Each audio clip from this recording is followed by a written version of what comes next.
সিদ্দিকী সাহেব আপনাকে স্পষ্ট করে বলি, এই বাংলাদেশে জয় বাংলার স্লোগান থাকবে না, জয় বাংলার স্লোগান আপনি দিতে আসবেন না। কাদের সিদ্দিকী সাহেব, আপনার মুখ থেকে জয় বাংলার স্লোগান আমরা শুনতে চাই না। আমাদের দেশের স্লোগান বাংলাদেশ জিন্দাবাদ। আপনি পার্শ্ববর্তী দেশের এজেন্ডা বাস্তবায়নের জন্য মাঠে নেমেছেন, সন্দেহের কোনো সুযোগ নাই যে আপনি কারো ইঙ্গিতে কাজ করছেন, হাসিনাকে, শেখ হাসিনাকে, আওয়ামী লীগকে প্রতিষ্ঠার জন্য। অতএব এই জয় বাংলার স্লোগান জিতবে আবার নৌকা, এই স্লোগানকে আপনার মাধ্যমে প্রতিষ্ঠিত করিয়ে বাংলাদেশে আরেকটি আওয়ামী তন্ত্র শাসন কায়েম করার গভীর ষড়যন্ত্র চলছে, সেটার ব্যাপারে আমরা সতর্ক আছি, দেশবাসীও সতর্ক থাকবে। তাহলে কাদের সিদ্দিকী সাহেবের উদ্দেশ্যটা কি জয় বাংলাকে প্রতিষ্ঠিত করার মধ্য দিয়ে? এটার মধ্যে বড় একটা মহত্ব আছে, সেটা হচ্ছে আওয়ামী লীগ যেহেতু বাংলাদেশ থেকে হারিয়ে গিয়েছে, শেষ হয়ে গিয়েছে, ধ্বংস হয়ে গিয়েছে, এই দেশে আর আওয়ামী লীগ ফেরত আসতে পারবে না। সে কারণে আওয়ামী লীগকে এখন নতুন করে পুনরুজ্জীবিত করার জন্য এই জয় বাংলার স্লোগানকে জাতির সামনে প্রকাশ্যে আনা হচ্ছে এবং এই জয় বাংলার স্লোগানের মধ্য দিয়ে জাতিকে নতুন করে বিভ্রান্ত সৃষ্টি করা হচ্ছে এবং কৌশলে আওয়ামী লীগকেই প্রতিষ্ঠা করা হচ্ছে। কারণ দেখেন, জয় বাংলা জিতবে আবার নৌকা, এটা আওয়ামী লীগের স্লোগানে রূপান্তরিত হয়েছে, সেটাকে আবার জাতির উপরে চাপিয়ে দিয়ে একটা ভিন্ন মাত্রায় তিনি এটাকে নতুন কৌশলে মাঠে ময়দানে আনছেন। সেই শেখ হাসিনার জায়গাটায় ক্ষিপ্ত হয়ে মানুষ কিন্তু শেখ মুজিবের মুরাল ভেঙেছে, জনতা ভেঙেছে, আর্মি ভেঙেছে। সেটার জন্য মায়া কান্না করলো কে? এই জনাব কাদের সিদ্দিকী সাহেব। 32 নম্বরে আগুন সাধারণ জনগণ দিয়েছে, মায়া কান্না করলো কে? এই কাদের সিদ্দিকী সাহেব।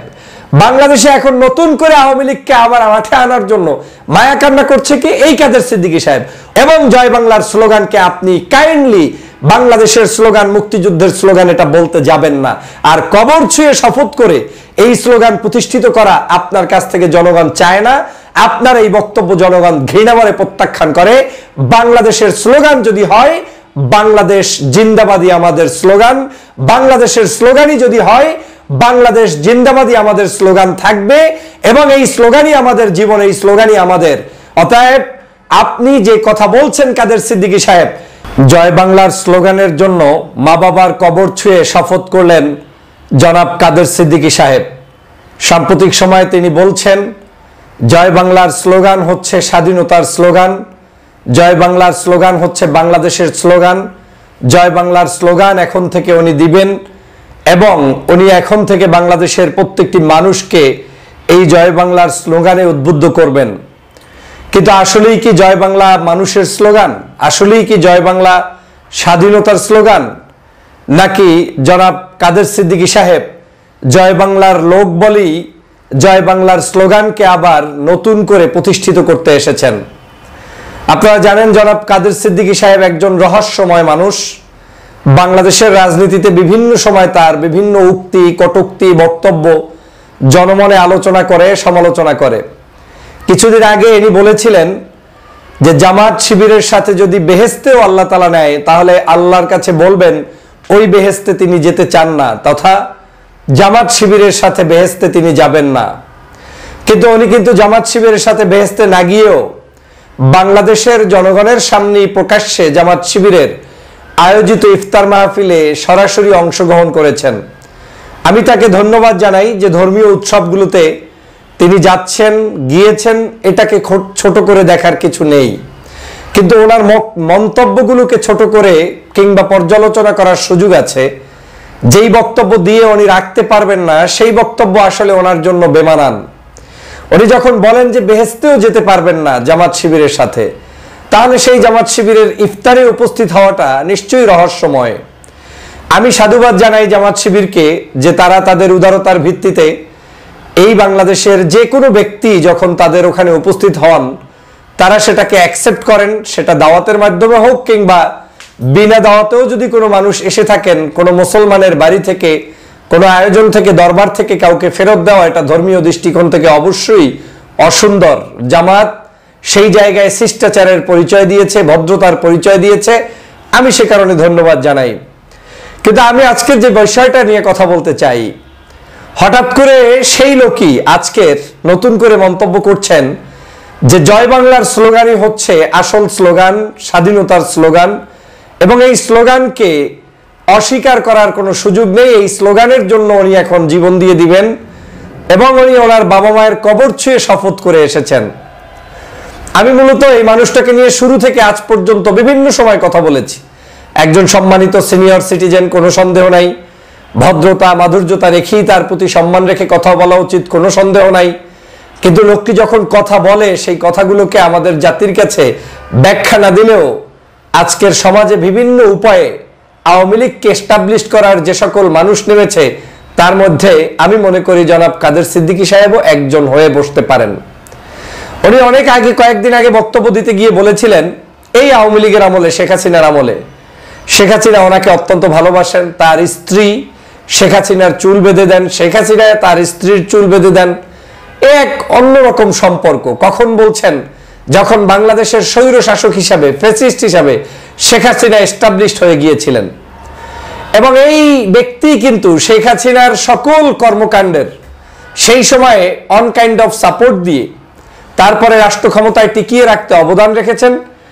আজ আবার তিনি নতুন করে বাংলাদেশের ছাত্র সমাজ, যুব সমাজকে বলছেন যে এই বাংলাদেশে ওরা মানে ছাত্ররা, ওরা এখন বঙ্গবন্ধুকে অস্বীকার করতে চায়, জিয়াউর রহমানকে অস্বীকার করতে চায়। আমি কখনোই এটা বিশ্বাস করি না যে বাংলাদেশের কেউ শেখ মুজিবুর রহমান সাহেবকে অস্বীকার করতে চায় কিংবা জিয়াউর রহমানকে অস্বীকার করতে চায়। কিন্তু শেখ মুজিবুর রহমান সাহেবের কুৎসিত শাসন ব্যবস্থাকে অবশ্যই ছাত্র জনতা, বাংলাদেশের মানুষ স্মরণ করে জাতির কাছে স্মরণ করিয়ে দিতে চায়। এজন্যই দিতে চায় যে শেখ মুজিবের শাসন আমলটা আর শেখ হাসিনার শাসন আমলটা বাংলাদেশের 53 বছরের ইতিহাসে সবচেয়ে কুৎসিত শাসন ব্যবস্থা ছিল। কিন্তু শেখ মুজিবুর রহমান সাহেবের 1971 সালের পূর্ববর্তী সময় পর্যন্ত ভূমিকা কিছু কিছু বিষয়ে প্রশ্নবিদ্ধ ছাড়া বাকিগুলোকে এ জাতি স্মরণ করে, শ্রদ্ধা করে। আবার জিয়াউর রহমান সাহেব বাংলাদেশের ইতিহাসে একজন স্মরণকালের সর্বশ্রেষ্ঠ বাংলাদেশের শাসক, যিনি এই দেশের মানুষের জন্য, মানবতার জন্য লড়াই করেছেন এবং তিনি স্বাধীনতার যুদ্ধের ঘোষণা দিয়ে স্বাধীনতার ঘোষক হিসাবে বাংলাদেশের মানুষের কাছে আত্মমর্যাদা নিয়ে এখন পর্যন্ত সম্মানের পাত্র হিসাবে বেঁচে আছেন। কই এই জিয়াউর রহমানকে যখন শেখ হাসিনা অপমান করেছে, তার মুক্তিযুদ্ধ খেতাব কেড়ে নিতে চেয়েছে, বীরুত্তম খেতাব কেড়ে নিতে চেয়েছে, তার মাজারটা পর্যন্ত সরিয়ে ফেলার জন্য পরিকল্পনা করেছিল, আপনাদের মুখ থেকে তখন তো কোনো কথা আসে নাই। এখন আবার জিয়াউর রহমানকে বঙ্গবন্ধুর সাথে মিলিয়ে কথা বলার অর্থই হচ্ছে আপনি কিছু মানুষের সমর্থন চাচ্ছেন আওয়ামী লীগকে এস্টাবলিশ করার জন্য, আর কিচ্ছু না। আমি যে পয়েন্টটাতে কথা বলতে চাই, জয় বাংলা কি আসলেই আমাদের স্লোগান? ইনকিলাব পত্রিকায় একটি রিপোর্ট এসেছে, সেটা হচ্ছে 13ই ডিসেম্বর 2024 সালে সুন্দর করে একটা রিপোর্ট করেছে। রিপোর্টটা আমার খুব ভালো লেগেছে, এজন্যই আপনাদেরকে এই জয় বাংলার স্লোগান নিয়ে কথা বলতে চাই। আসলে এটা বাংলাদেশের কোনো স্লোগান না, এটা কোনো জাতীয় স্লোগান না, এটা কোনো শেখ মুজিবুর রহমান থেকে শুরু করে স্বাধীনতার আগ পর বর্তমান এটা কোনো জাতীয় স্লোগানই না। চরম একটা মিথ্যাচার হচ্ছে এই জয় বাংলার স্লোগান নিয়ে। এই স্লোগানটা হচ্ছে ইতিহাস থেকে ঘেটে জানা হয়েছে বাংলাদেশের কোনো সময় এখন পর্যন্ত অফিসিয়ালি জাতীয় কোনো স্লোগান ছিল না। একটা স্লোগান ছিল 1971 সালের পূর্ববর্তী সময় পর্যন্ত, বাংলাদেশ জিন্দাবাদ নামে আমরা বিভিন্ন সময় স্লোগান দিয়েছি। একটা সময় এটা জাতীয় স্লোগান পাকিস্তান জিন্দাবাদ নামে ছিল, পরবর্তীতে আমরা বাংলাদেশকে বাংলাদেশ জিন্দাবাদ বলেছি। কিন্তু আওয়ামী লীগের স্লোগান ছিল জয় বাংলার স্লোগান, এটা আওয়ামী লীগের একটা নিজস্ব স্লোগান। সেই স্লোগানটাকে এখন নতুন করে বাংলাদেশে চাপিয়ে দেওয়া হচ্ছে এবং বাংলাদেশে এটা নিয়ে বিতর্ক সৃষ্টি হয়েছে। আপনারা জানেন 2022 সালে জয় বাংলাকে জাতীয় স্লোগান ঘোষণা করে প্রজ্ঞাপন জারি করে মন্ত্রিপরিষদ বিভাগ। মার্চ মাসের 2 তারিখে প্রজ্ঞাপন জারি করা হয়। তাহলে প্রশ্ন ওঠে, এর আগে জাতীয় স্লোগান কি ছিল? আসলে এর আগে কোনো জাতীয় স্লোগানই ছিল না। বাংলাদেশের স্বাধীনতার আগে বাংলাদেশ জিন্দাবাদ হিসেবেই জাতীয় স্লোগান হিসেবে ব্যবহৃত হতো, তবে এটি কোনো প্রজ্ঞাপন হিসেবে জারি করা হয়নি, যেটা আমি একটু আগে বলেছি। এবং পরবর্তীতে আপনারা দেখেন আওয়ামী লীগ সরকার ক্ষমতায় এসে জয় বাংলাকে জাতীয় স্লোগান বানায়। 5ই আগস্টে আওয়ামী লীগ সরকার পতনের পর সাধারণ জনগণের দাবির মুখে এই স্লোগানকে অন্তর্বর্তী সরকার জাতীয় স্লোগান থেকে এমনকি বাদও দিয়ে দিয়েছে। তাহলে এখন কি কারণে হঠাৎ করে এইটাকে জাতীয় স্লোগান বানানোর জন্য এবং মুক্তিযুদ্ধের স্লোগান বানানোর জন্য কাদের সিদ্দিকী সাহেব হঠাৎ করে এখন মাঠে নেমেছেন, এটা সন্দেহের অবকাশ নেই যে আওয়ামী লীগকে কৌশলে মাঠে ময়দানে প্রতিষ্ঠিত করাই তার এখন একটা উদ্দেশ্য। বিগত 15 বছরে জয় বাংলা জিতবে এবার নৌকা, এই ধরনের বিভিন্ন স্লোগান বাংলার বিভিন্ন জায়গায় দাপিয়ে বেরিয়েছিল নায়ক নায়িকারা। আপনারা জানেন জয় বাংলা জিতবে আবার নৌকা, এই স্লোগান বাংলাদেশের বাচ্চা গাচ্চা নায়ক নায়িকা সবাইকে বিভিন্ন কৌশলে তারা মাঠে নামিয়ে তারপর নির্বাচনের ভোট কারচুপির জন্য, নির্বাচনকে অবৈধভাবে করার জন্য তারা নেমেছে এবং জয় বাংলার এই স্লোগানকে তারা ভোটারবিহীন এই নির্বাচনের কাজে ব্যবহার করেছে। আপনারা জানেন যে এইটা নিয়ে এখন বাংলাদেশের বিভিন্ন জনে ফেসবুকে লেখালেখি শুরু করে দিয়েছে এবং নেটিজেনরা এটাকে কোনোভাবেই ভালোভাবে নিচ্ছে না। তাহলে কাদের সিদ্দিকী সাহেবের উদ্দেশ্যটা কি জয় বাংলাকে প্রতিষ্ঠিত করার মধ্য দিয়ে? এটার মধ্যে বড় একটা মহত্ব আছে, সেটা হচ্ছে আওয়ামী লীগ যেহেতু বাংলাদেশ থেকে হারিয়ে গিয়েছে, শেষ হয়ে গিয়েছে, ধ্বংস হয়ে গিয়েছে, এই দেশে আর আওয়ামী লীগ ফেরত আসতে পারবে না। সে কারণে আওয়ামী লীগকে এখন নতুন করে পুনরুজ্জীবিত করার জন্য এই জয় বাংলার স্লোগানকে জাতির সামনে প্রকাশ্যে আনা হচ্ছে এবং এই জয় বাংলার স্লোগানের মধ্য দিয়ে জাতিকে নতুন করে বিভ্রান্ত সৃষ্টি করা হচ্ছে এবং কৌশলে আওয়ামী লীগকেই প্রতিষ্ঠা করা হচ্ছে। কারণ দেখেন, জয় বাংলা জিতবে আবার নৌকা, এটা আওয়ামী লীগের স্লোগানে রূপান্তরিত হয়েছে, সেটাকে আবার জাতির উপরে চাপিয়ে দিয়ে একটা ভিন্ন মাত্রায় তিনি এটাকে নতুন কৌশলে মাঠে ময়দানে আনছেন। আমি সে কারণে বলছি আজকের এই ব্যক্তির মূল উদ্দেশ্য ভিতরে, এবং আমি মনে করি তিনি আমাদের বাংলাদেশের হয়ে কাজ করেন এমনটা আমি মনে করি না। তিনি একটি বিশেষ দেশের বিশেষ এজেন্ট হিসাবে যে কোনো সময় যখন যেটার প্রয়োজন সেখানে তিনি সেই বক্তব্য দেন, এটাই আমি মনে করি। এমন কি তিনি যে বাংলাদেশের বিভিন্ন জায়গায় হঠাৎ হঠাৎ যান, যেমন আপনার অনেকে বলেছেন যে আপনার কবরে মানে জান্নাতে গেলেও যাদের কাছে যাব না তাদের কাছে হঠাৎ ইফতারিতে উপস্থিত হওয়া, এটাও আমি মনে করি কোনো একটা এজেন্ট বা এজেন্ডা বাস্তবায়নের হাতিয়ার হিসাবে গোপন কোনো বিষয়কে জানার জন্য উপস্থিত হতে পারে। সতর্কতা যদি কেউ না থাকেন তাহলে আপনি অনেক বড় খেসারত দিতে হবে জনাব কাদের সিদ্দিকী সাহেবের মাধ্যমে। দেখেন, বাংলাদেশে যখন 32 নম্বরের ঘটনা ঘটলো, বাংলাদেশে যখন শেখ মুজিবুর রহমান সাহেবের মোরাল ভাঙলো, এটা বাংলাদেশের জনগণ ক্ষোভের বহিঃপ্রকাশ হিসেবে ভেঙেছে। এটা আমাদের কারো সৃষ্ট মতবাদ নয়, কারো কোনো নির্দেশনা নয়। বাংলাদেশের জনগণ 5ই আগস্ট শেখ হাসিনা থেকে মুক্তি পেয়েছে মানে এই নয় যে শুধু শেখ হাসিনা থেকে মুক্তি পেয়েছে। জনগণ শেখ হাসিনা, শেখ পরিবার, শেখ হাসিনার সকল ষড়যন্ত্রের বিরুদ্ধে লড়াই করেছে, সংগ্রাম করেছে। আজকের সেই শেখ হাসিনার জায়গাটায় ক্ষিপ্ত হয়ে মানুষ কিন্তু শেখ মুজিবের মুরাল ভেঙেছে, জনতা ভেঙেছে, আর্মি ভেঙেছে। সেটার জন্য মায়া কান্না করলো কে? এই জনাব কাদের সিদ্দিকী সাহেব। 32 নম্বরে আগুন সাধারণ জনগণ দিয়েছে, মায়া কান্না করলো কে? এই কাদের সিদ্দিকী সাহেব। বাংলাদেশে এখন নতুন করে আওয়ামী লীগকে আবার মাঠে আনার জন্য মায়া কান্না করছে কে? এই কাদের সিদ্দিকী সাহেব।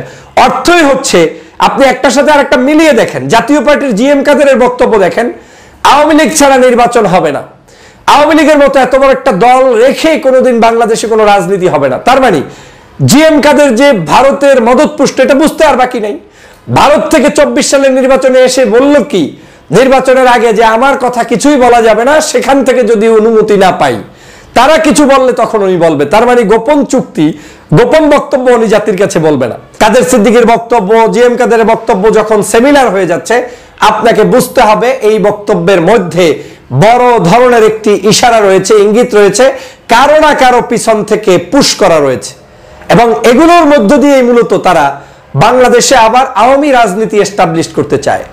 অতএব এরা কিন্তু আওয়ামী লীগের সময়ে কখনোই আওয়ামী রাজনীতির বিরুদ্ধে কঠোরভাবে মাঠে নামতে পারে নাই, প্রতিবাদ করে নাই, মানুষগুলোকে মেরেছে, তারা চুপসে বসেছিল। সে কারণে আমি বলছি এই মানুষগুলোর সস্তা বক্তব্যগুলোকে আপনারা গ্রহণ করবেন না, বরং তাদের এই বক্তব্য নিয়ে বিশ্লেষণ করা উচিত।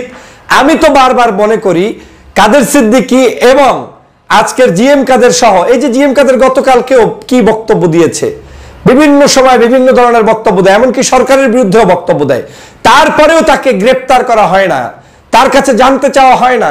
তাহলে বাংলাদেশের বিরুদ্ধে যে গভীর ষড়যন্ত্র আগামী দিনে চলমান, সেটা আপনি বুঝবেন কি করে? আপনি সেটার প্রতিবাদ করবেন কি করে? বাংলাদেশের এই জায়গাগুলোতে আপনারা যদি গবেষণা না করেন, সহজেই যদি কাউকে মুসল্লি ভেবে আপনি আপনার পাশে বসতে দেন, তাহলে আগামীর রাজনীতিতে আপনি বড় ধরনের সমস্যার মধ্যে পড়বেন, সেটা কখনোই আপনি উত্তরণ ঘটাতে পারবেন না। সে কারণে আমি বলছি, আমাদেরকে এখন সময় এসেছে সতর্ক হওয়ার, আমাদের এখন সময় এসেছে নতুন বাংলাদেশ গড়ার, আমাদের এখন সময় এসেছে ছাত্র জনতার এই সফলতাকে সামনের দিকে এগিয়ে নিয়ে যাওয়ার এবং ভালো মন্দ বাছাই করার।